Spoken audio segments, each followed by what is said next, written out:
Yo, yo, yo, it's your boy Chalonsky.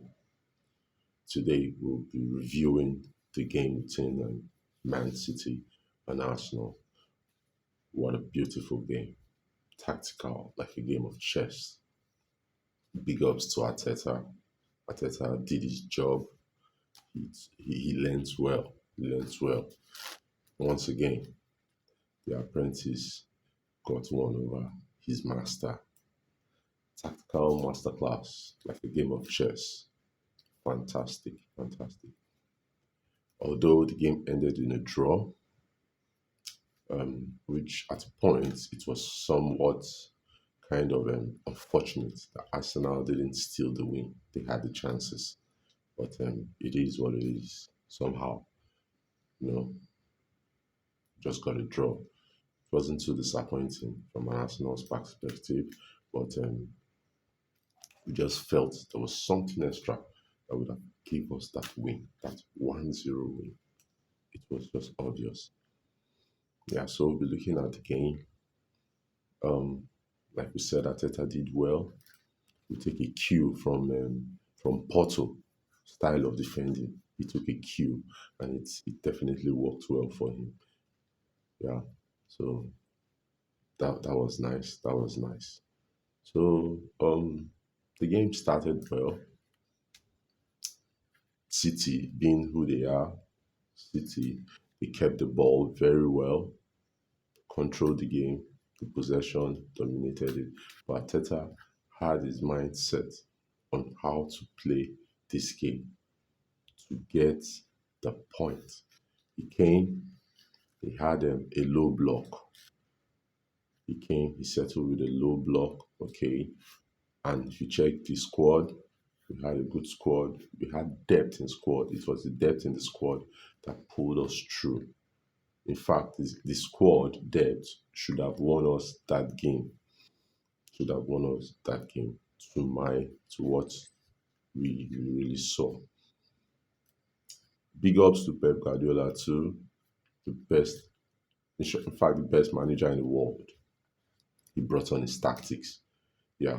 So when the game started, he played Ake and Ruben Diaz. He played Gavidio left back, like we said.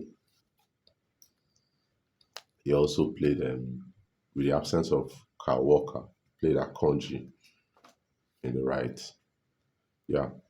So with that, the game started nicely. They dominated the game, but it was just possession. They didn't create any chance because Arsenal were compact in defense.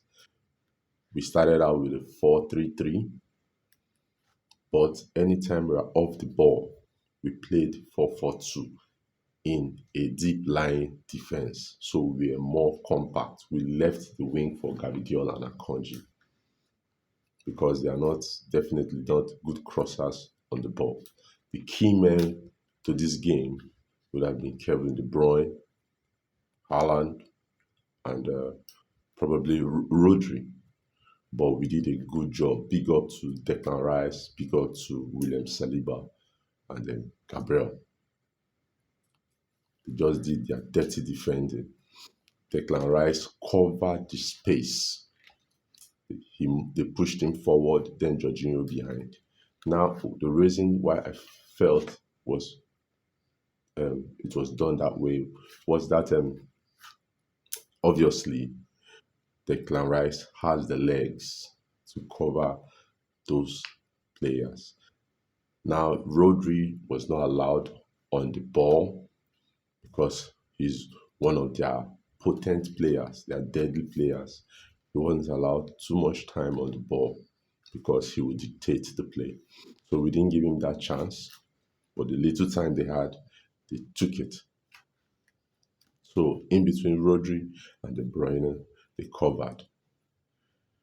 Now we had Gabriel Jesus and Saka. They might not have put in a great attacking play, but defensively they also choked that midfield, which was a big advantage to us as well.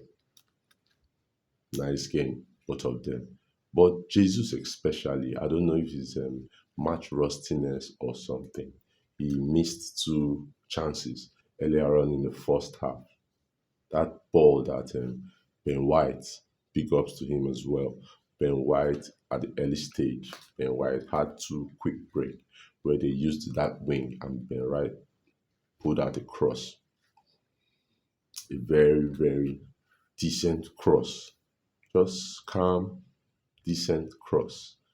Uh, Gabriel Jesus got on the end of it, but I think he should have done better. Then there's another time where our left back, Kibio, also dropped down the ball for him. If he had made a good decision, his second touch um, denied him because he had to be hesitant for a while. That second touch denied him. He would have done something very, very positive with the ball.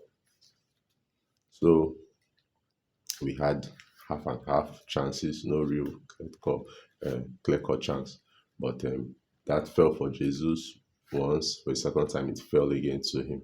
So basically, that was just how it is. We played well. They played well. Now, Odegaard pressed well as well, but offensively also, even when we heard his interview, he said it was quite difficult to play against City and a style of play that they are not used to, that is being in a low defensive block. Yeah, so at the time, to transition from a low defensive block to an attack was often very, very difficult. It was a problem because also City also closed down the spaces, make their own. They defended well as well, so they made it compact before they could think what they wanted to do. Then they had already lost the ball or misplaced passes. So in all, they played well. They played well. Odegaard offensively, Odegaard looked lost. Saka wasn't in the game, obviously, maybe because of the injury, so he wasn't fit. He wasn't in the game. So we played more of a defensive minded game. So that's why we couldn't see our offensive players that much, although they would have contributed. Kai Havertz too, he only helped in the 4-4-2 marking the area presence, but he didn't do much as well. He didn't even see the ball much in the box. So we played. The game was just a tactical game, not much of an analysis to it. They played a game of chess. This one was playing while that one will counter play. When Guardiola brings want to tweak it, they will counter play. Now, if Arsenal learned a lot from this match. Why? The reason I said that in the last season's game when they played there and they were trash, they were battered 4-1. They just went ahead and tried to press high, which City easily played out of. And anytime they play out of that high press, it was almost like chances created because they easily got chance on the ball. They had De Bruyne loose. They had Haaland loose. But you can see from this game, Saliba and Gabriel, anytime they meet Haaland, they'll pocket him. So it was obvious. Phil Foden lately was being hyped by Rio Ferdinand, saying he's the best. Okay, the manager said Pep said he's the best player in the world. Rio Ferdinand said he is also one of the best midfielders in the world. But against Arsenal or against a kind of a deep low block, we didn't see him. He was on form. So against a team like Mancity and Man U, he will score. A team like Brentford, he will score. But playing a big team, he was missing, obviously. So that's about that. They had to pull him off. So so like you said, it was a game of chess, quite cagey here and there, compact. Arsenal couldn't move, play much. They did a substitution in the second half. They did, in fact, the first substitution they did was double substitution. They had to play Doku and Jack Grealish, yeah, to free up the space because basically Gavidiol and Akonji running down the flanks couldn't do much. They are pull out. I think Gavidiol did out of his six pull out, he did six pull out. Five of them were just unsuccessful. Couldn't even get to Haaland, or it was easily dealt with. So they put in Jack Grealish, they put in Doku so that they could change the game. Immediately, Arteta did a counter substitution, bringing in Tomiyasu, which is by far our best one-on-one defender at Arsenal. They brought him in so that he will marshal that Doku space, and also they brought Partey in for Jorginho. By the way, Jorginho could not play his game. He didn't have pass completion rates, all these stats that we previously hailed him for dropped drastically. Could not bring the ball out of the box. He couldn't dictate in any way. So they just said, okay, you know what? Let's bring in a fresh leg, Partey in for Jorginho. So tactically, Arteta was spot on. In fact, this is like the first time I have seen Arteta worked proactively. Yes, he worked proactively with his substitution. As soon as this Pep made that substitution, immediately he countered, made his own. He brought in those two players, fresh legs, decent, powerful players, and they almost impacted the game immediately. Around the 80 something minutes, when they had to create an opening. That's why we saw a glimpse of our fifth Partey when we said Partey should play alongside Declan Rice. Partey knows how to unlock his midfield space. That is what he did when he gave Odegaard that through pass, very decisive through pass. Then Trossard was on the left. Now Odegaard now played Trossard in. That was where Arsenal should have won that game, basically. Trossard, instead of him to just square, play to the other place. Even if you notice the coach was so upset. He was like, why didn't you just square the ball? If he had just squared the ball, Martinelli was on his back running. That is where we would have won that game. But unfortunately, because maybe he has eye for goal, Trossard, so I wouldn't blame him.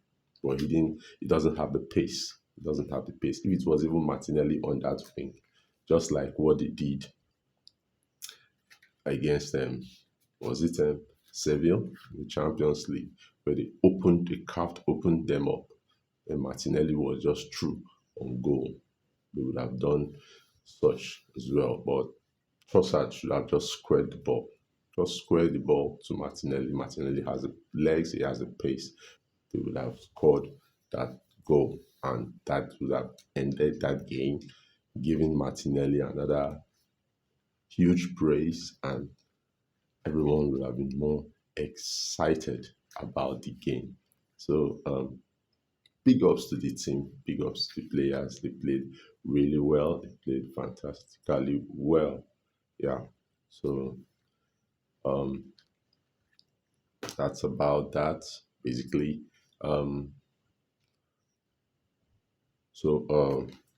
We'll be talking about Ramdoita. Ramdoita. Yeah, a friend of mine asked, Ramdoita, what does it mean? I'll be doing a video about Ramdoita. That is the role that Kai Havertz plays. Yeah, so just watch out for that video. Yeah, remember to like, to share, to subscribe. Yeah, and also turn on the notification bell for my content. Please, you guys, I appreciate you. do well to always come back from time to time to watch on my videos. I thank you all for taking that time to click, watch on my videos and my analysis. All right, as it goes on, it will definitely get better. I want to appreciate everybody. I want to appreciate everyone. I want to appreciate everyone. So let's talk about the way forward. Now we've gotten that point. Massive point, massive point. So we are still in the race. Let's keep our fingers crossed. Although we have lost them top spot to Liverpool, we lost top spot.